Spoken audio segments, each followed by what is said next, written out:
Cutback for Vasilev and Lukic! A banger of a strike for Jovan Lukic's first MLS goal! It's fallen out to Westfield! Oh, wow! He's nearly taken the roof of the net off! Philadelphia pounce again! Who gets his goal in his Union debut? The record signing! Off and running in his first appearance for the club!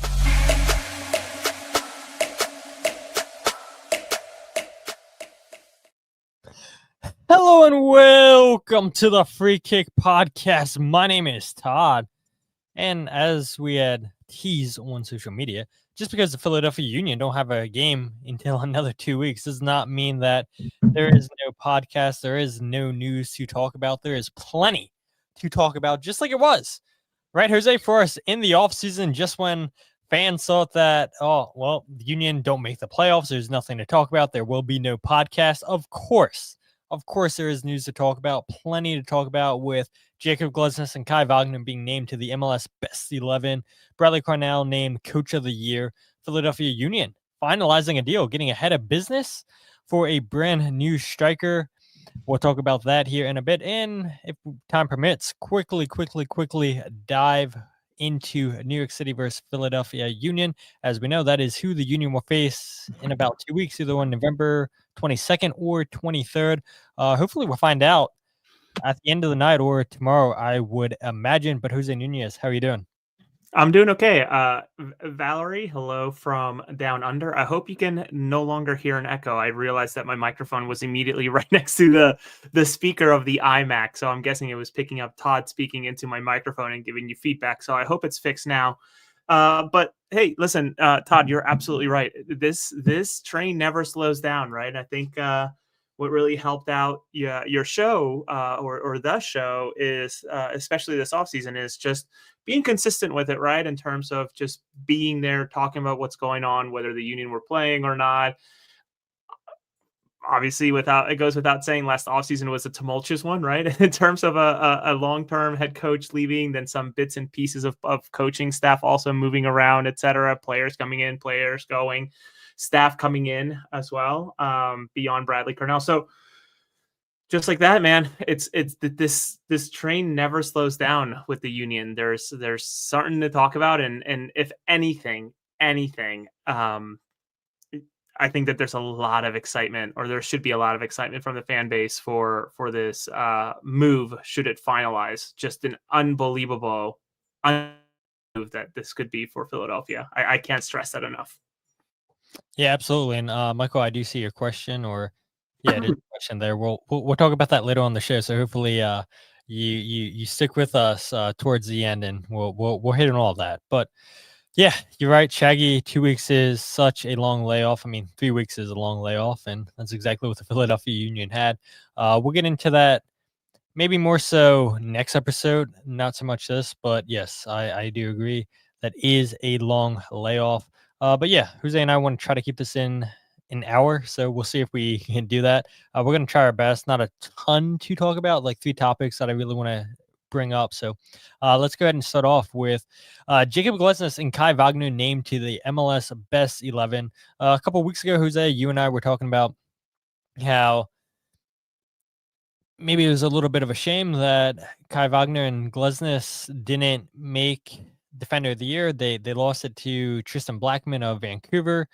And you kind of figured, at least I kind of figured, Jose, when Wagner and Glesnes were both up for Defender of the Year, that there's no way that they don't get included into the Best 11. Same with Alex Freeman. He had won the Young Player of the Year, I believe it was, and he wound up making the Best 11. I guess I'll go ahead and show it here for all who haven't seen it yet, because I do want to talk about Wagner and Glesnes specifically. In goal, you had Dane Sinclair of Minnesota United. Right back, Alex Freeman. Center backs, Tristan Blackman and Jakob Glesnes. Left back, Kai Wagner. The 3 in the middle, Evander, Sebastian Berhalter, and Christian Roldan. And then your 3 up top are Lionel Messi, Denis, and Andres Dreyer of San Diego. And what I do like about this, Jose, is we finally got a team of the season with almost everybody in the right position. Well, you can say everybody in the position because we want to say that this is a 4-3-3, which on paper it does look like it. Put a Vander in the middle as a 10. You have your two fullbacks, you have two center backs, you have your two wingers, and you have a striker. So this is, I feel like, the closest 11 to an actual position wise that we've ever had in MLS. And looking at this, you know who I feel sorry for, Jose, is Jose Martinez. I feel like he should have made this list at least once in his time in Philadelphia, but everybody was voting or nominating attacking midfielders. And so the midfield would always be attacking midfielders and not so much a defensive midfielder. But yeah, we actually have a true best 11. And there is no complaints on my end for this. I think this is pretty solid. I think it's as solid as it gets. I would argue, I think out of all of these, there's two positions or two players that would maybe swap, and Berhalter and Christian Roldan. But it's almost like plan A or plan B, either one works well for this lineup, right? And that's not a disrespect to either one, but I really do find it crazy, and maybe there's enough representation from Philadelphia here, but my goodness, the way that Danley played this year and the way that Lukic played in terms of Lukic specifically being a newcomer, I could see him slotting into a 6 in this role, in this specific lineup. And this is also a lineup that I think, if they were to actually put this together, could beat Liga MX, like as an all-star team.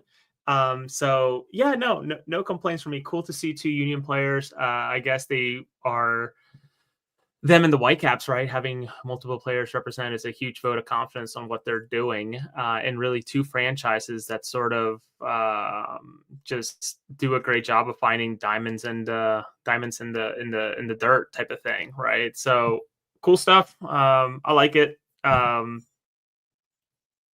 Martino Hayda would have also been another shout now that I think about it with Orlando. He had an incredible year of what's the term, Todd? The goal and assist combination, goal involvements, or what is it, Todd?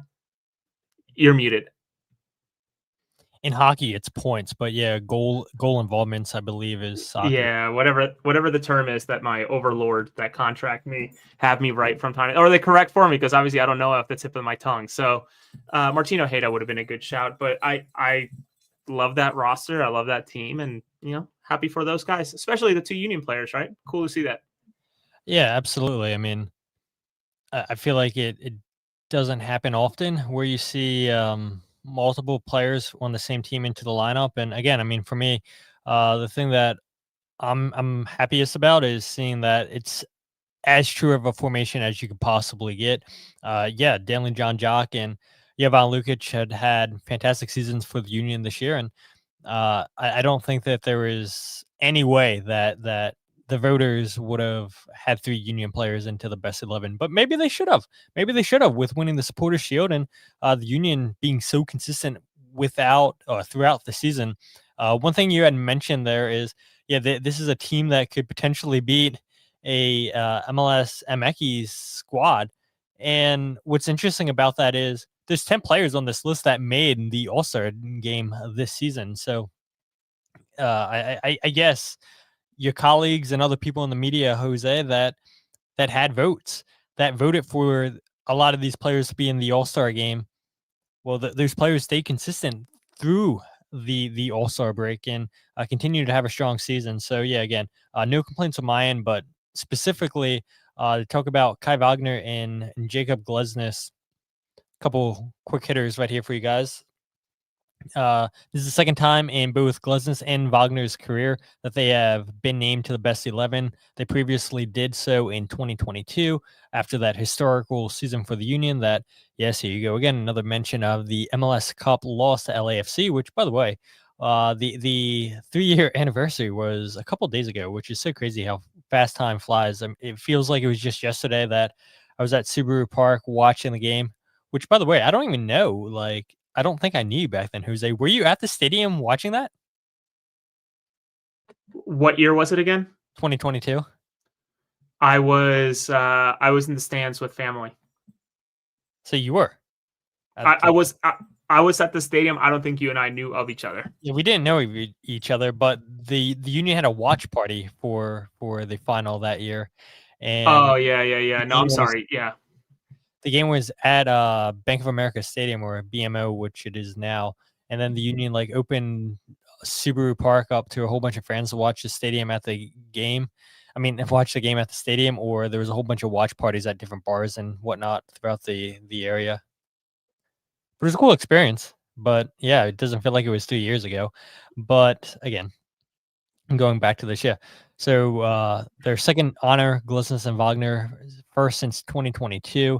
It marks just the second time in MLS history that a pair of teammates at the same position have been selected in multiple years together to the best 11, joining Chicago Fire's Chris Armas and Peter Novak, former Philadelphia Union manager Peter Novak, both midfielders.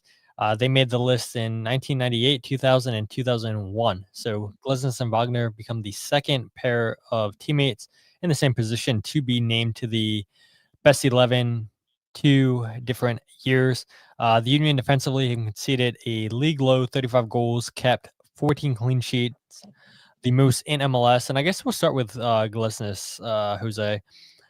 This is a player who, I don't want to speak for you, but I personally thought after 2023, where he had pulled his hernia towards the end of the season, I forget who he pulled it against. And then he came back against Cincinnati and he wasn't looking great. And then 2024, we know what 2024 was. And then credit to Glesnes for the turnaround that he had. And the strong season also earned him a brand new contract in August through 2027 with an option of 2028. That new contract saw him earning $1.3 million in guaranteed compensation this season. But I don't know if many people would have seen this turnaround from Jakob Glesnes, if I'm being honest. I certainly did not.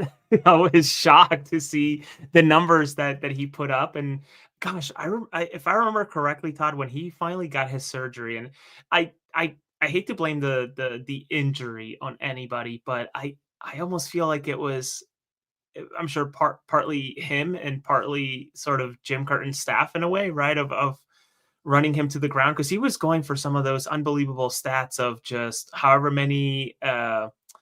What was that one crazy stat that he achieved during that run there? It was like consecutive starts or something along those lines. I can't remember exactly, but he went on and got it done, the surgery. And if I recall correctly, didn't he go and do trick-or-treating shortly after too with his kids? Like, I remember Jim Curtin saying, I remember Jim Curtin saying, like, I think we had asked him, like, what, like, is he, how did his surgery go? And I think Jim was just kind of like, oh, it went fine. He just went trick-or-treating with his kids not too long ago. Like it was one of those, like, oh, okay, well that happened quickly. Even if I recall, also making it to the bench but not getting in, right? In terms of like that injury that 1 year. But this turnaround is incredible. And I don't know how much of it is just a result of, sure, him in his game. Obviously 2024 was a horrid season for a lot of different reasons, but how much of it was this new partner with him in terms of Brommapojkarna sort of helping lead the way versus maybe a partnership that had done its best and moved on in terms of Jack Elliott, right? And getting somebody more agile, more flexible. I think certainly more cool, calm, and collected than Jack when it comes to being on the ball with Brommapojkarna, the way that he handles himself. So I don't know that you're right, Todd. I don't think that many of us ever really thought that he was going to have this incredible season that he's had, but I think we're all here for it, right? Whether you're press or fan, like it's so cool to see someone who has done all the right things for Philadelphia go ahead and have this redemption season to the point that he is being called in for multiple season awards. So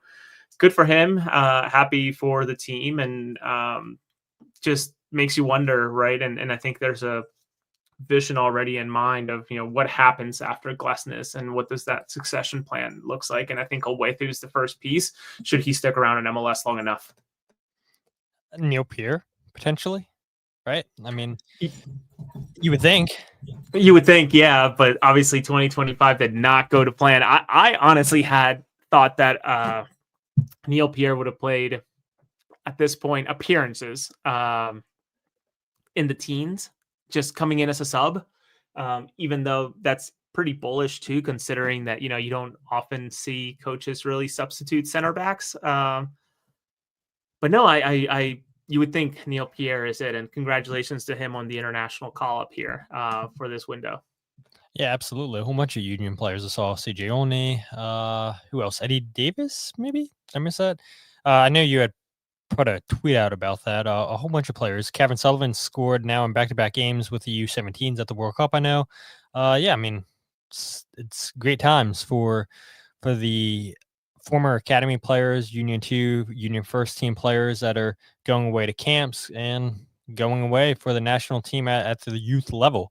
But yeah, Jakob Glesnes, I think you bring up a good point, because neither was Jakob or Jack Elliott the most speediest of center backs, and both center backs, I would say, were pretty aggressive. They would both step, and if they're both stepping at the same time, there's obviously a communication issue, and that's why I thought the Jakob Glesnes and Damian Lowe partnership maybe worked a little bit better, just because I can remember Jim Curtin talking about the speed of Damian specifically. It was a game against Atlanta United, and Jack Elliott and Jakob Glesnes had just played really well together. I believe it was against Minnesota United. And then Jim brought in Damian Lowe to start against Atlanta. And he pretty much said, because of the pace of Atlanta, that's why we brought Damian into the 11. And that's something you didn't really get with either Jakob or Jack. And now you get the pace of Allawatu-Makanya, but you also get a full season of Danley John Jock, who, look, you and I talk about him all the time, the pace, his recovery speed to get back. Jovan Lukic, really good defender in front of the two center backs. And when you have those two guys playing in front of you, I know it's a little bit of a different formation. You have two number sixes as opposed to a lone one in Jose Martinez last year.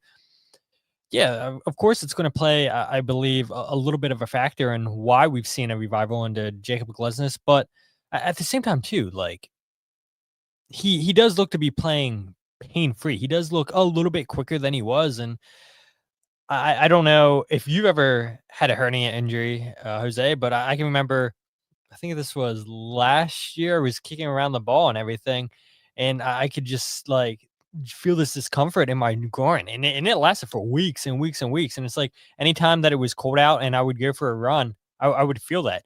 And so I can imagine it's 10 times worse for a professional soccer player, where you're going at a higher speed, higher training than what I'm doing, a nobody, an average Joe, just going out for a casual run, where you're going 110% in practice every single day. And then you got to expect to have that same energy you had in practice in the game. I can imagine that it plays a big factor. And so to see Jakob finally healthy this season, that was huge for the Union. And I know that you could also make the argument that maybe Makanya had a better season than Jakob Glesnes, that he was the better center back, because again, just like maybe nobody saw Jakob Glesnes' revival coming this season, who saw the season that Makanya was going to have? I know you've been on the show multiple times, Jose, complaining not so much about Makanya himself, but the whole idea of, why are we giving a U22 spot, which you and I love that initiative.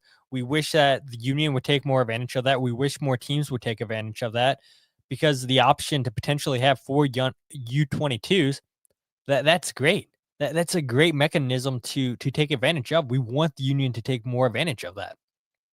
And so nobody really knew what Makanya was. Yes, we saw him with Union 2 last year, but Union 2 isn't MLS. And to see him have this kind of season, you can make the argument that maybe he had the better season than Jakob Glesnes. I would fall behind that argument, and right in line, I should say, behind that argument. And yeah, listen, I will be the first one, just like you say, to acknowledge that I was harsh on the guy, right? And not so much the guy, I guess, but more of the situation of having someone like him, meaning a player earning, I think at one point, more than even Quinn for a year and change, right, with this U22 contract, or certainly more than Nate. I think more than Jack at one point as well. Suddenly be there and literally be a practice player and go and travel and play MLS next fall. It was kind of ridiculous. I think he was hovering around 200K the entire time that he was with Union 2, and continues to be there at this point too. But the season that he's had is certainly eye-opening. I believe that I shared the clip not too long ago. He was on a internet talk show for a South African reporter, and just was very clear that the relationship between him and Jim just wasn't good. I think it was one of his first opening lines in the first minute and a half, 2 minutes of a 15-minute conversation. So that goes to show that it just wasn't a good fit initially. But now, while also on the same clip, he spoke about how much more he feels at home with Bradley Carnell, bringing him in. I think at one point he also mentioned, yeah, Bradley welcomed me with a maize meal, I guess some sort of South African cuisine type of thing. And you know, I think that having a manager like Carnell is exactly what was needed to unlock someone like Makanya. And even in talking to folks in and around the club, they themselves didn't even know how good he was going to be. So for them to see Owethu blossom into what he has been this year is, again, hard to argue against Ernst, right? Or maybe it's more of a question of did Jim know what he had? And that's a different ball of wax that, you know, we don't really even have to get to since it's irrelevant. But yeah, I think I would be right in line with you in terms of the argument of flipping a coin between Glesnes and Owethu. Owethu may be the more attractive idea of a better season considering how young he is, but the storyline of Glesnes coming back and redeeming himself in such a great way is also equally as appealing. And you kind of feel hard done for Makanya as well to not get any of these awards. I mean, I think he could have been up there for a Young Player of the Year. He's only, what, 20 years old, 21 years old now? But again, I mean, we talked about it, 21 year Makanya is. I don't know. The people that had votes, you and I certainly didn't have votes for any of these awards, Jose. I don't know if people in the national media, people in other markets really would have wanted to vote the Union so heavily where, okay, they want to keep things open. They want to keep things even amongst teams and not make this the Philadelphia award show. But maybe that didn't play into the minds of some people that had awards. Maybe it did. I don't know. Don't want to speak for them. But yeah, Jakob Glesnes, regardless, gets in the best 11 after being up for Defender of the Year. The Norwegian, he had 1 goal, 1 assist, while winning 130 duels, making 55 interceptions, appeared in 30 matches, 30 starts this season. Like I mentioned, he signed a new contract extension back in August through 2027 with a club option for 2028. And yeah, hopefully Glesnes can continue the form that he had throughout the season. Hopefully Makanya can continue that as well as Kai Wagner. And there's a guy, and we had a question earlier in the show, and I'll briefly bring it out when we talk about Kai Wagner. But I don't want to spend too long on that. But Kai Wagner, I mean, you can make the argument was once again the Union's MVP. Again, I would love to know what you guys think in the show, whether it be live or the RSS feed. Who do you guys think was the Union's MVP this season during the regular season?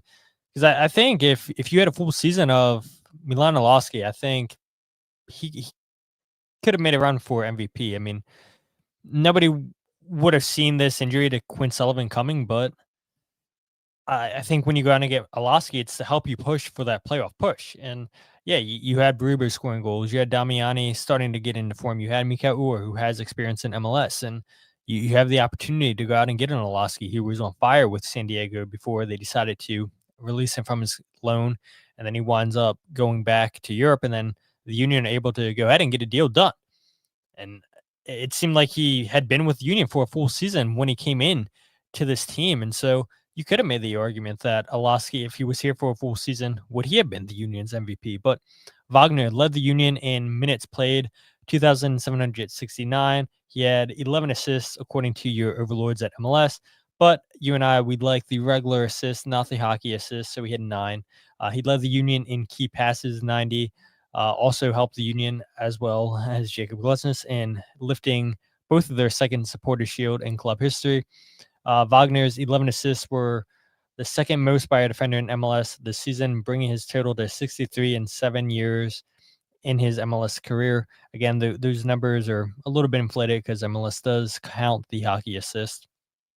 But regardless, the German defender is the only fullback since the start of 2010 to earn multiple MLS Best 11 honors after previously being named in 2022. I had said 9 assists, not MLS's secondary assist of 11.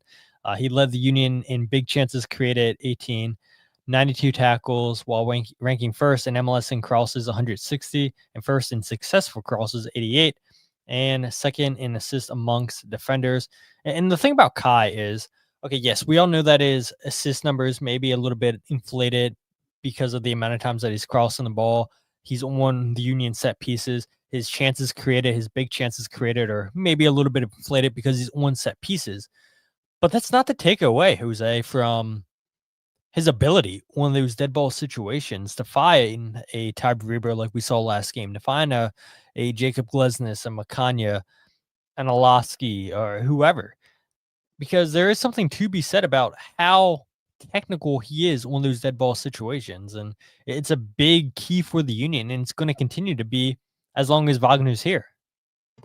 And that's just it. I think what people often neglect to see in Kai's game is that for his lapses in defensive responsibility, which he's sound defensively, at least in my opinion, of course, he more than makes up for the occasional falling asleep. Or I think, Todd, you and I have dissected enough film at this point, you specifically, where, you see Kai being late to tracing back to a player and suddenly there's an open man at the back post and it's a tap in type of thing, especially in 2024. I think we can all agree we saw plenty of that.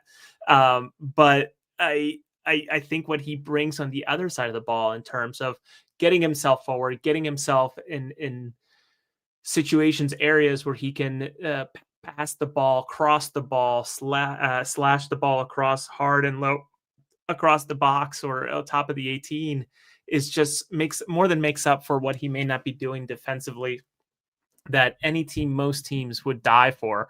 I think that the connection between Kai and Ty is just so good too, especially early on in the season when Ty was just on a heater of a run with those initial, whatever it was, like 3 games, he had 6 goals or whatever the actual number was. It was just unbelievably impressive. So a lot of that, sure, was Ty being at the right spot, right time, but you also can't deny that Kai being there and putting his foot on the ball was part of the equation. So I think it deserved a word as well. I can't think of any other left back in the league that provides as much as Kai. I guess you could technically say Jordi Alba, but like even then, not nearly as much. He's just a guy that sprints up and from time to time puts a good ball in. But much like the comment that Jazz Fusion 8111 mentions, once Kai is off the field, whether it's injury or substitution, which hardly happens unless it's injury, that left side is just completely muted. So bringing back another comment, as Val mentioned, Kai is going to be a massive part of this playoff run here with 3 matches to go, and he needs to stay cool, not get any red cards, keep the card accumulation down as he progresses through the postseason, and see how far they can take this. But to have 2 MLS Best 11s in one team is incredible, but almost expected in a way too, Todd, come to think of it, considering that they're the Supporter Shield winners, which makes it all the crazier, right? Considering how maybe we're in it too much, meaning the bubble, but I feel like Philadelphia wasn't talked about a whole lot throughout the season, despite being leaders of the Supporter Shield. But again, maybe that's a different conversation altogether for media literacy behind the Supporter Shield leaders. Yeah, they won't. They weren't talked about enough. And of course, you had Union fans on social media all season long complaining about how the Union weren't given their respects. And I'm looking right here on the list. So you had Christian Espinosa, number 1 in chances created out in San Jose. Number 2, Carlos Gil, an attacking midfielder with New England at 102. Marcel Hartel with St. Louis, 99. You had Martin Ojeda at 98. and then Kai Wagner number five with 93 chances created. So I mean, look, Kai's up there with some of the best chance creators in MLS. Hani Mukhtar was right behind him, and Jack McGlynn was at number 7 on this list with 84. And yeah, I mean, we saw it last year. The two players that were creating the most chances for the Union were both Wagner and McGlynn. Not taking anything from Jack McGlynn, when the Union seemed to be going more possession based because Jim Curtin didn't believe that they really had the players to play the style, the all out press that Ernst Tanner had wanted, or more of a press than Jim Curtin was playing. They go to more of a possession style, and you saw Jack McGlynn thrive in that system. It's why you saw Jack McGlynn thrive in the system out in Houston this year, where Ben Olsen likes to have more of the ball. And so I'm not surprised to see Jack McGlynn out there. But I do think that, yeah, it's unfortunate that Quinn Sullivan's done for the year, because he was up there with Kai Wagner, not as much as Kai with creating chances, but at least you had on the right side a player that can create chances over there. Milan Alaski is a player who I believe can create chances, whether it be 1v1 off the dribble, or I think he does have the vision to find his teammates.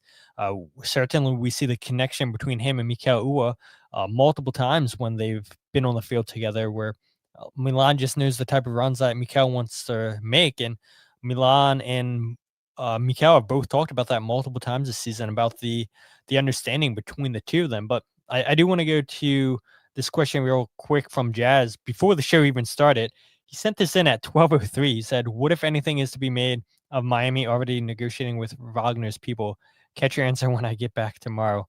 And I guess he joined in because he was so dying to hear what our answer to that would be, Jose. But for people who maybe don't know what Jazz is talking about, Florian Peltenberg, who is a reporter for Sky Sports Germany, put out a tweet on the 7th of November saying, "Exclusive, Inter Miami have set their sights on Kai Wagner. The left back, recently voted in the best in the league, is on the short list to replace Jordi Alba.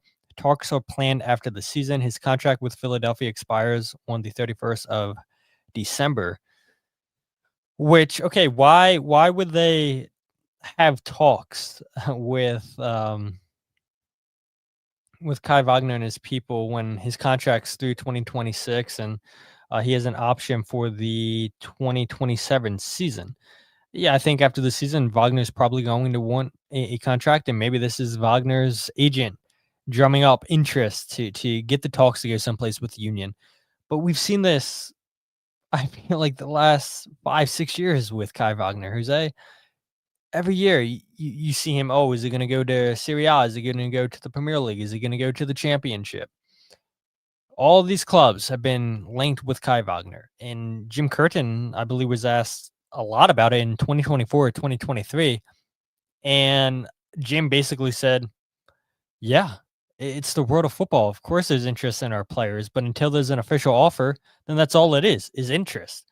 And from what Jim would say, and he was pretty transparent, he said no official offers ever came for Kai Wagner. It was just interest. And so we all know what happened in 2023, I believe it was, with Bobby Wood and Kai Wagner. And it looked like Kai Wagner was going to wind up leaving the club, but because of the incident between him and Bobby Wood, Wagner winds up signing a new contract with the Union. He stays here, and he could have left and tested that free agent market. But because of an incident with Bobby Wood, the whole racial thing and everything, and yes, Kai Wagner came out with a lengthy apology. But don't forget, Kai Wagner back in 2023 was packing up, saying his goodbye to his neighbors. And then you had the whole pay Kai. Like, it looked like Kai was going to be gone, Jose. Maybe it wouldn't have been MLS. Maybe it was going to be in Europe. Let's not forget this. And then he winds up staying with Union, signing a new contract. And again, this is what happens. Like I said, the last 5-6 years. So I don't buy anything into this. And don't forget too, what's his name? Fabrizio Romano had put out a tweet a couple weeks ago that Inter Miami was in talks with Sergio Reguilon, the former Tottenham and Manchester United left back. And he said that talks were progressing, that Sergio only once into Miami. And so why would they go out and get 2 left backs? Makes no sense to me. And no shade on Florian, but I've seen enough of his stuff over the years where it's just bullshit that he's putting out there. It's just nonsense. And so you pay attention to the media game long enough, you know who's full of it and who isn't. And no offense to Florian, but I've seen it enough. And a lot of his transfer rumors or his moves that he says are going to happen don't always happen. And so you got to learn your sources. You got to know what to believe. You got to know what is true, what isn't true. And a little bit more on that later. But yeah, this is one of them I wouldn't pay too much attention to. Anything you want to add, Jose, before we go to the next topic? Not much other than, I publicly and not behind a direct message asked, I can't remember his name off the top of my head. Asher. He is the Ernst Tanner over, or pretty high up over at the Houston Dynamo. He's a very actually interesting follow if you're on social media.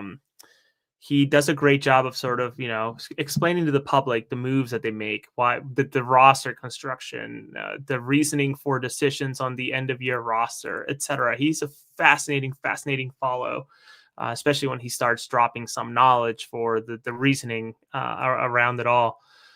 But I remember asking him a question about, how does a club like Houston, out of the playoffs at this point, go around players that are currently in playoff rosters, right? Say someone like Kai. Now, granted, Miami's also going through the playoffs. And Asher's answer was actually, we respect the player. We respect the teams that they play for. And until their season's over, we really don't put any contact out to them just because it's kind of foul, I guess, to do so. Never mind, if there's really no ability to get a deal done without the consent of the other club, right? So if they had 6 or fewer months left in their contract, that's a different conversation. So I don't know how much there is to this in terms of like official contact between Miami to Philadelphia outside of I think, like you mentioned, Todd, we've heard it many, many times of, he's a tall, I think at one point said it, Ernst has said it too. And I think Ernst has said it too, I should say. These guys are often calling one another just to check how much would you want for this guy? How much you want for that guy? All right, cool. Thanks. Appreciate it. How much you want for this guy? It's just like getting a sense, a vibe, a pulse for what the player's value is ahead of any potential requests and whatnot.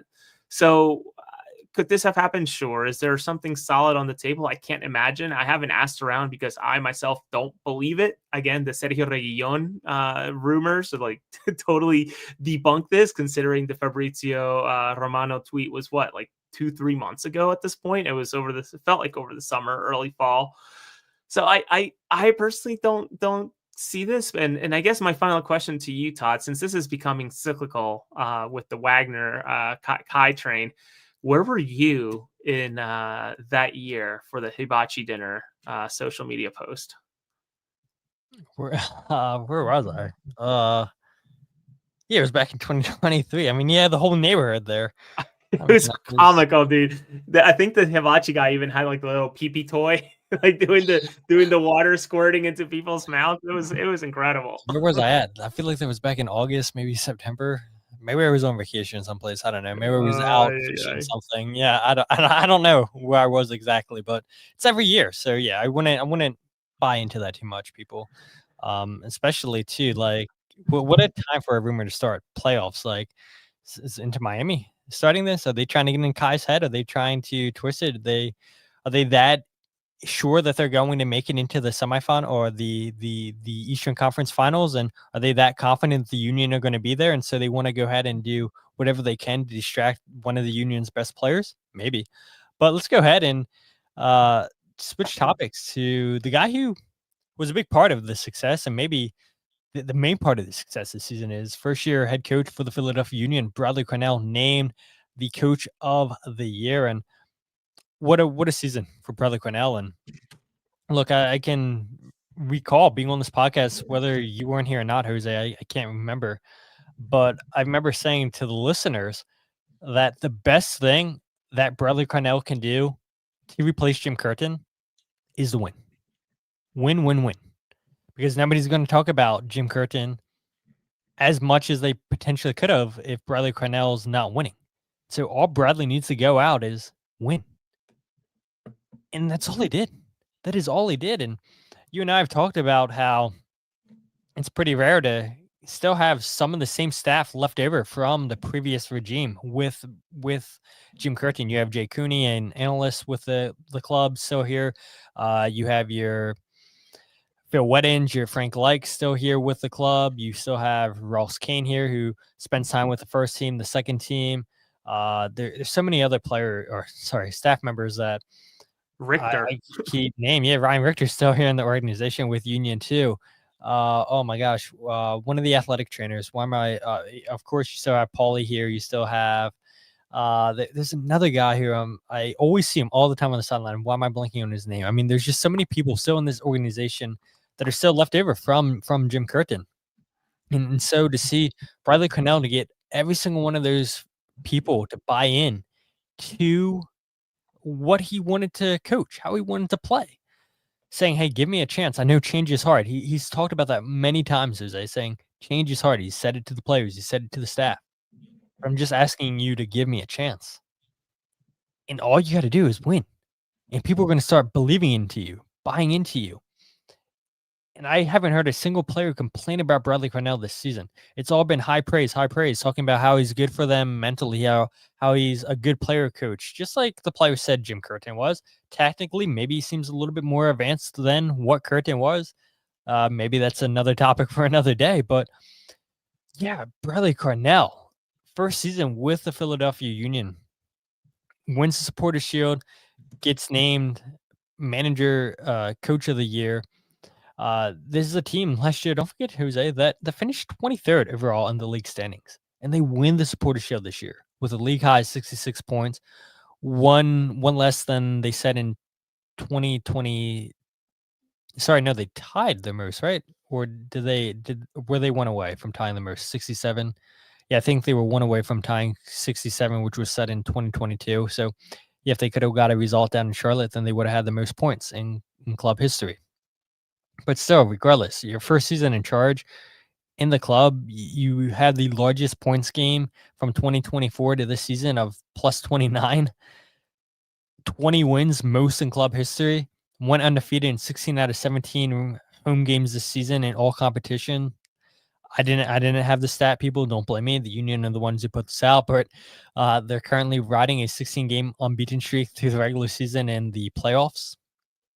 Pretty impressive. Started 25 different players throughout the season across 29 unique starting lineups, and he did exactly what he said he was going to do, Jose. Give young players a chance. Believing in young players, not afraid to mix things up. Give every players a chance to believe that they belong in this first team, that they have a chance of being in the starting 11, a chance in the matchday squad. And that's what Bradley Carnell had brought. There was 18 different goal scorers in the regular season this year, 57 goals scored, including 7 players this season who scored their first MLS goal, which I'll put you on the spot, Jose. Do you know those 7 players? People in the live chat, go ahead and help Jose out if he doesn't get all 7. All right, hold on. Repeat that question again. I was jotting a note down that I wanted to bring down. There's been 18 different goal scorers this year in MLS for the Union, including 7 players who have scored their first MLS goal this year. Okay. Jan Glavinovic, Yep. Owethu Makanya, Eddie, Marcus Anderson. Yep. Did Eddie Davis score this year? No, he had a miss. Then he didn't score. He didn't score. Okay, forget him. Lukic. Yep. Danley. Yep. I must be at 4 or 5 at this point. I'm blocking. I put my hand. You need 2 more. All right. 2 more players that scored this year that haven't scored before for the Union. You know a big one. I do. Wait, did Vasilev score in MLS before this year? Yeah, with St. Louis. Okay. I'm glad you're not looking at the comments. They're helping you. All right, I'm gonna peek. Oh yeah, Frankie Westfield. Holy shit, how did I miss that one? Yeah, wow, yeah. No, and Milan would have scored at this point. He has With scored San Diego, yep. already. It was There's San one more. Diego. You're missing one more. Oh yeah, Brunito. Yep, there you go. Amani. Yeah, There you wow. go. Actually, I'm pretty proud that I got 5 out of the 7. Yep. Granted, one misstep with Eddie, thinking that he had scored, but I guess I was confusing him and not confusing, but for some reason I sort of mixed like Eddie and Sal, because Sal had that really clear breakaway that he missed, and I know Eddie had gotten this. It really could have been. So no, that's fantastic. Thank you. That was a fun little challenge. Thank you. I'm kind of proud of myself. Yeah, it took me a while to come up with that, and I did get all 7, but I almost looked at the list before we went live. I was like, who am I missing? And yeah, I'm gonna get killed by the comment section too. But yeah, it was Frankie Westfield, the player that I forgot as well. And as Jillian says, how can you forget that Golasso against Columbus Crew? I mean, look, it's in the intro. Like the answer is right there. How could I forget that? Like, come on. It's behind. It's just I always see it. That's the problem. That it's sort of. Oh look, just like, Eddie did score with the first team. That's right, against Atlas in a friendly. Thank you, so Jillian and Jazz. I guess they're not counting friendlies, right? Yeah, so. No. Yeah, Carnell, Coach of the Year. Thoughts? First and foremost, I think Ryan Cotter is the name you were looking for earlier. Okay. Just that's what I jotted down. I was like, what is he talking about? Ryan Cotter? Coach of the Year. Listen, I don't know that there's much that I can add beyond what you have already mentioned, Todd, but where maybe I can expand a little bit is, in talking to people in and around the club at various levels,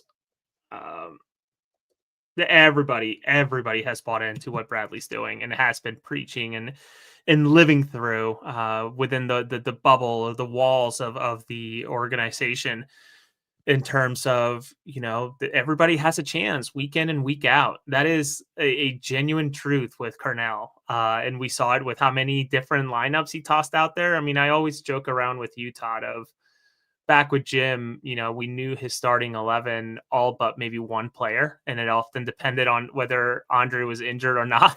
And if Oliver or Rick were coming in. So I think that the backbone of the organization being Carnell, more or less, in terms of this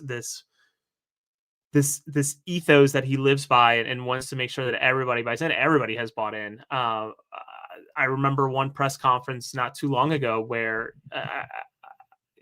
he sort of, I forget exactly what the question was, Todd. So maybe I'm jogging your memory here a little bit, but Carnell has sort of answered a question about practices and players and, how do you keep these guys going or something along those lines. But Bradley more or less answered, we're like, you just got to give them hope, right? That they're going to get an opportunity, that they're going to get some time, whether it's an international break or it's injuries or X, Y, or Z.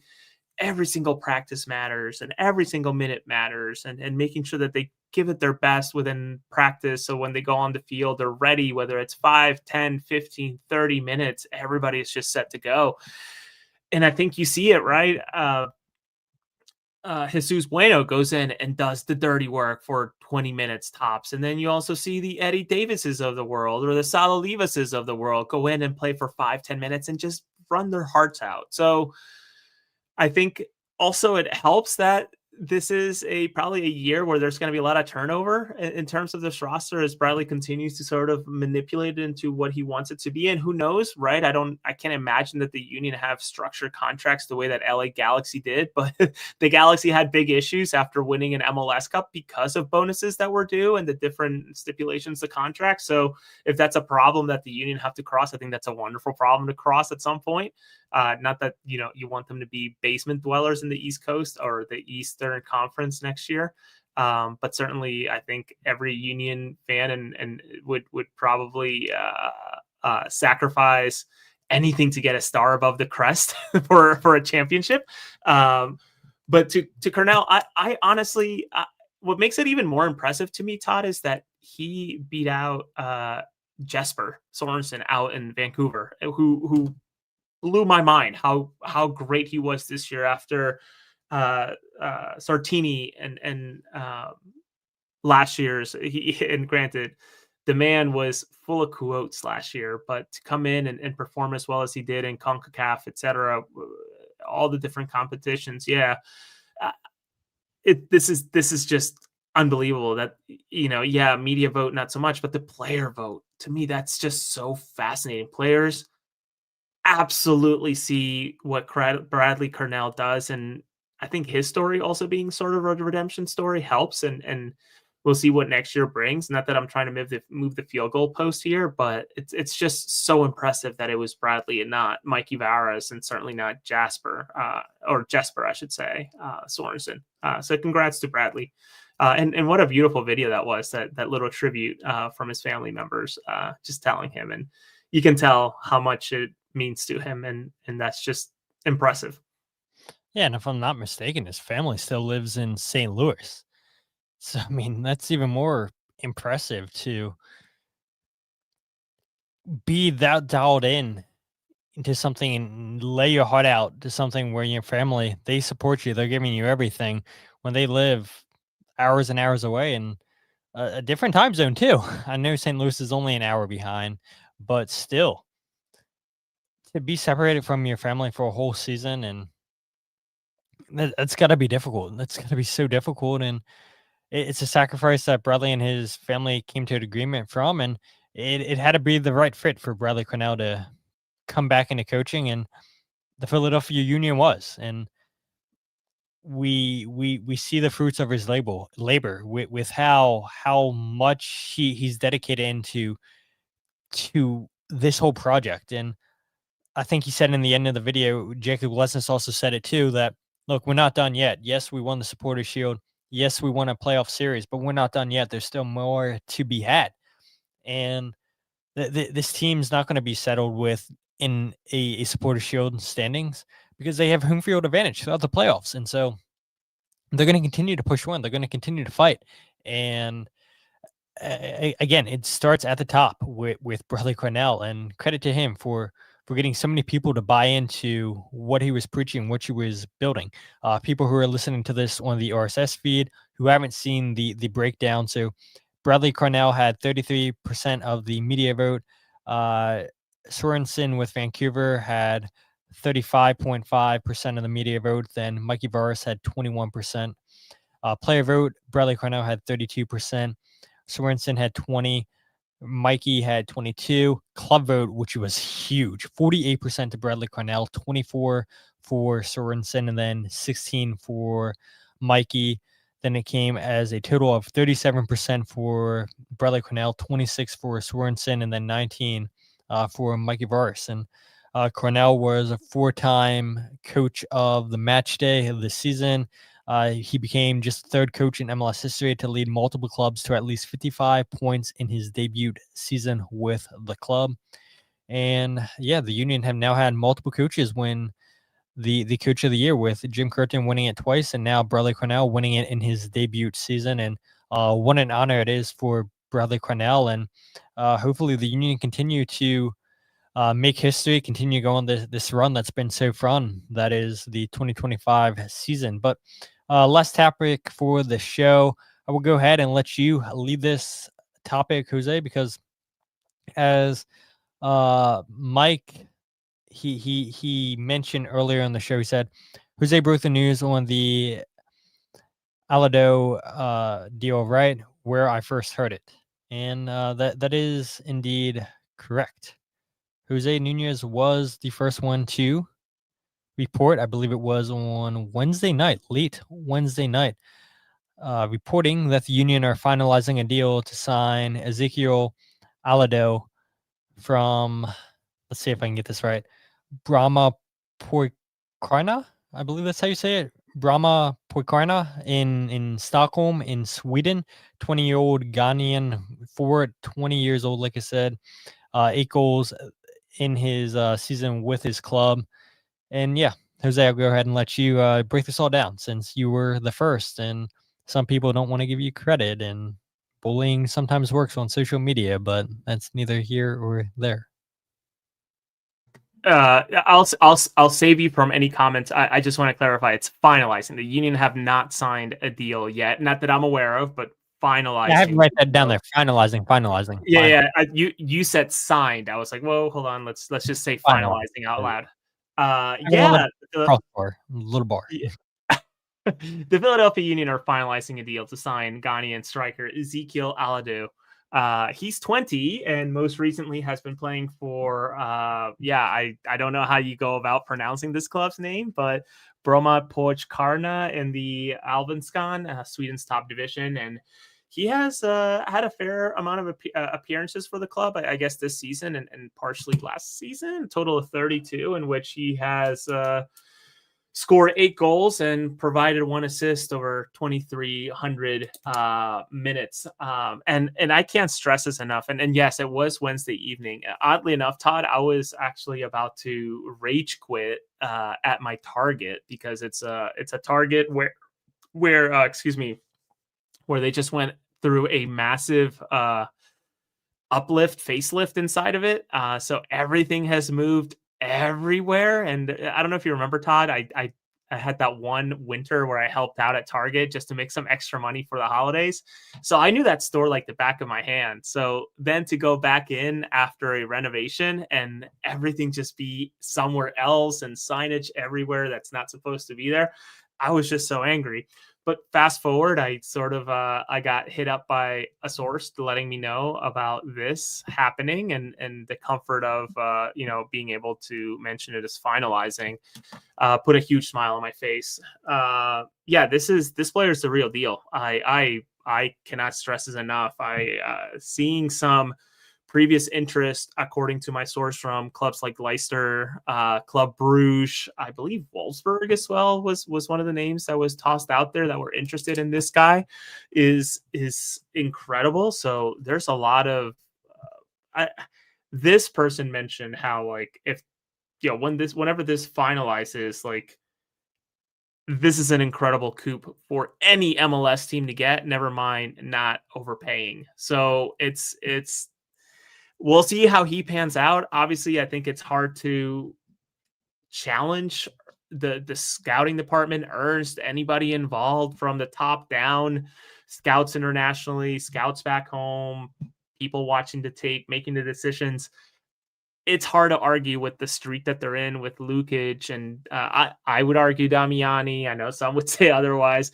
Danley, it's awesome. It's likely to be a great player. Does bring a lot of physicality for someone, I guess, of his. I don't think he's that tall according to Transfer Market, but he is, as I understand, he's just a very muscular dude who wrestles his way into good positions and can do a great job of hold up play. So kind of a perfect player for Philadelphia coming in. U22 designations, from what I understand. We'll see if that sticks, and the transfer fee being in and around $4.5 million. So going to be a club record should that stick, and again, should they finalize this deal, and soon to be seen. But yeah, the negotiations are well underway. He was not, meaning Ezequiel was not part of his team's final game of the season.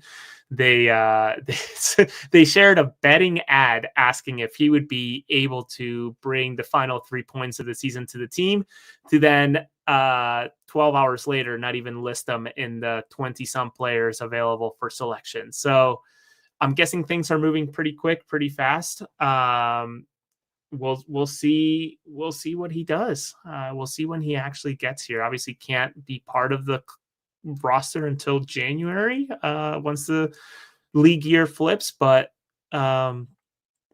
exciting to see Philadelphia get to business early. I think they likely realize that, with the addition of Leagues Cup and CONCACAF Champions Cup, they need to retool this team fairly quickly to not fall into any pits early on. Yeah, I agree. And I was like, do I want to do this or do I not want to do this? And I'll go ahead and take a page out of the Better Herons podcast. But yeah, people who care about EAFC. I mean, look, here's his FIFA card. So not that FIFA or EA knows everything, because I mean they don't give MLS All the right. respect. But yeah, look, He's 6'3". Okay. Yeah, he's listed as 6'3", 170. What I think he was shorter. I have no idea why I thought he was shorter. 6'3" is a 63 overall. What is this, a bronze special card or something? I don't know. I don't play FIFA anymore. I'm sure there's people that listen to this podcast, maybe people watching live that know what this card is. 81 sprint speed, 76 acceleration. I mean, people are gonna. I mean, if people base the signing off of his FIFA stats, they're gonna be like, "Oh, this is trash. Why are we signing a bronze player?" But come on, dude, it's FIFA. I refuse to call it EAFC. It's FIFA. It's FIFA, people. Jumping. I have one final point of I think this is wonderful, Todd, but I have one last point of seriousness before we start looking at video game cards on the podcast. It's interesting because I was piecing this together, and then when I finally started reaching out to some other people, they're like, "How did you figure this out?" Not that it's rocket science, but the web's there. One of Bradley Carnell's former assistants, his name is Rainer Frank. He was with him and Mitch Hildebrand in St. Louis. I believe that after Bradley was let go and the band, I guess, disbanded from St. Louis, Rainer Frank ended up at Accra Lions in Ghana. Thank you. Where Ezequiel was there for maybe the final 3 or 4 matches when Rainer Kraft, finally took over. Did not play because at that point they were already getting into negotiations and moving on, etc. Alladoh, like I mentioned, was part of this same squad with Kraft in there. So could Kraft have vouched for the player? Could Kraft have, reached out to the union, or I'm guessing that Bradley and him have some sort of connection, right? Like, to be an assistant to a coach, you sort of that you have to be pretty lockstep with one another in terms of communication. So I wonder if there's a connection here in terms of Kraft vouching for the player, saying, "Hey, this is somebody that you want, and I can put a word in," that type of thing. Because I remain, and this is maybe obsessive on my end, and I apologize, but I remain amazed that the Philadelphia Union, and nothing against the Union, but I remain amazed that Ezequiel, whether it's true or not, I think it's true, is turning down the likes of Club Brugge and Leicester, etc., for Philadelphia. If there wasn't, I guess the only way I could see that happening is if there is indeed some sort of vouching for the club working with Bradley, and frankly being sold the idea that, hey, Ezequiel, this is a great stepping stone. Leicester is great, but what if we were able to get you somewhere else, right?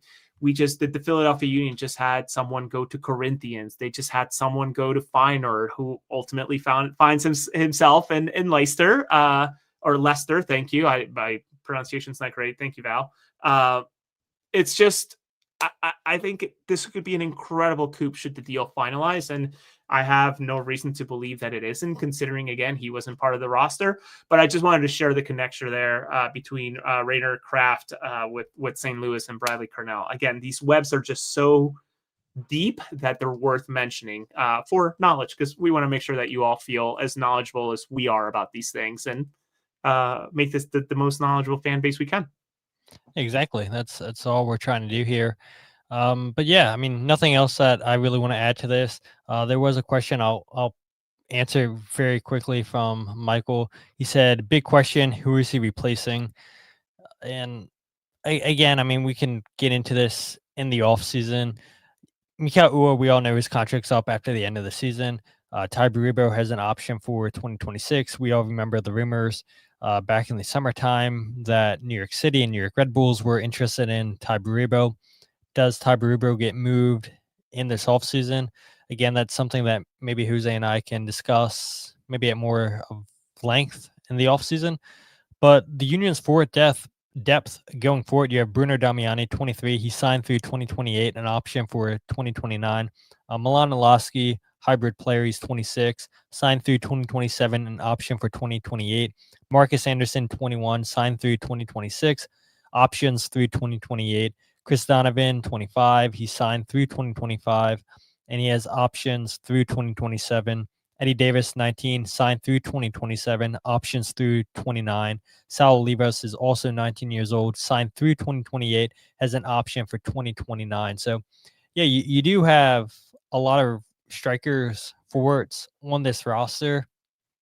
A lot of people are going to say, yeah, Malik too, when that becomes official that his U2 deal turns into a first-team deal. January Lots of 1 likely. lots of official forwards on this team, and now the Union finalizing yet again another one. Again, on paper, it would seem like, yeah, Mikal Uhr is the player out since his deal's up after this season. Ty Berube, again, I mentioned the rumors during the summertime of New York City, New York Red Bulls being interested in him. Did the Union go and try to move him with his contract up after the season with an option for 2026? You got to imagine with 17 goals this season, he's looking for a new pay bump, and it all depends if the Union feel comfortable meeting him and his agent, whatever that number's at. So, yeah, that is something that Jose and I can go ahead and discuss a little bit later on. But I guess the last thing, Jose, because this guy was a Union legend, and it was announced that he was not returning back to Real Salt Lake, and I would imagine a big part of that is because he announced his retirement.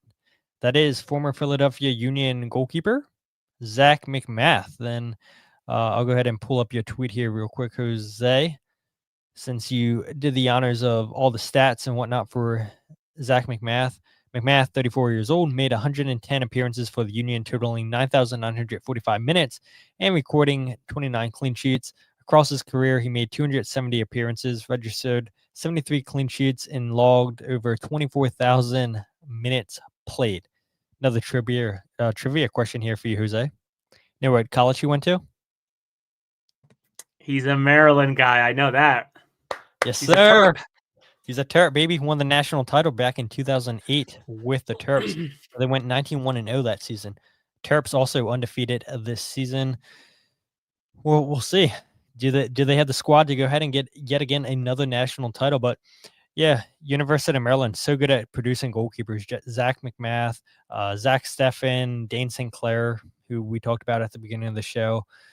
Such a powerhouse of college soccer. And so to see Zach McMath decide to hang it up after a long career, after going number 5 overall in the MLS Super Draft in 2011, yeah, hats off to a fantastic career that Zach McMath had, and sad to see him go. But yeah, I mean, if you would have told him back in 2011 that he would play this long in MLS, have a chance at multiple organizations to be the number 1 goalkeeper, at multiple organizations. Fantastic career that McMath had. I don't know. Yeah. No, I mean, nothing else to that. To me, he is.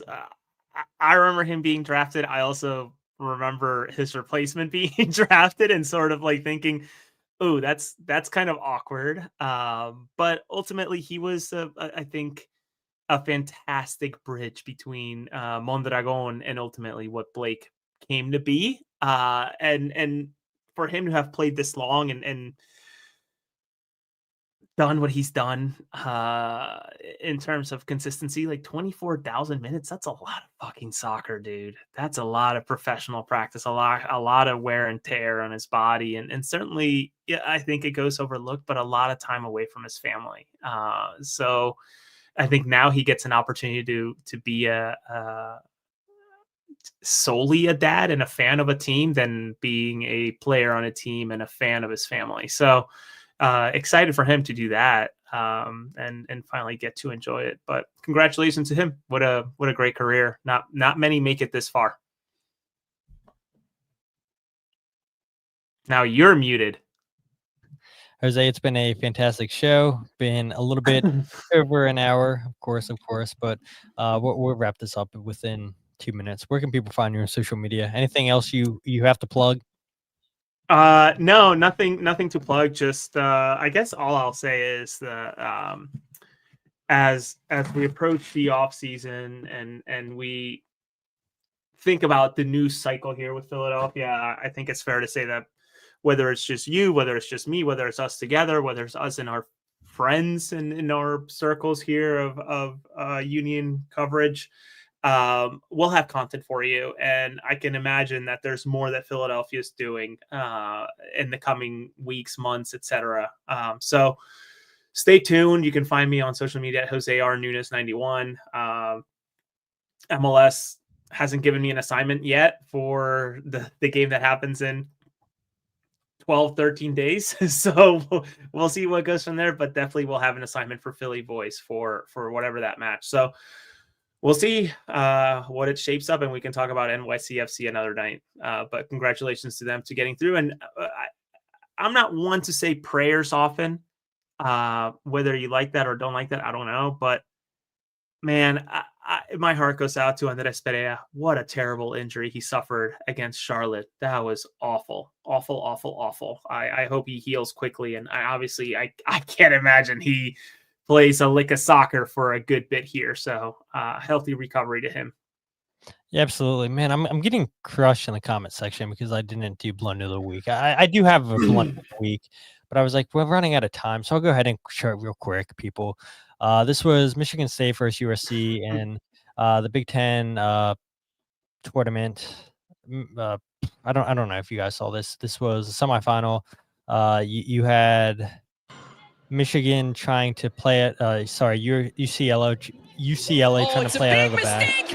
And the goalkeeper, hopefully this is playing for you guys. I mean, so bad, trying to play out of the back. The goalie kicks it straight to the attacker. They lose the game on that play. Michigan State going to the final in the Big Ten tournament. I mean, what a way to lose. I mean, you are in overtime at this point. Don't even look at the attacker. You kick it straight at the attacker.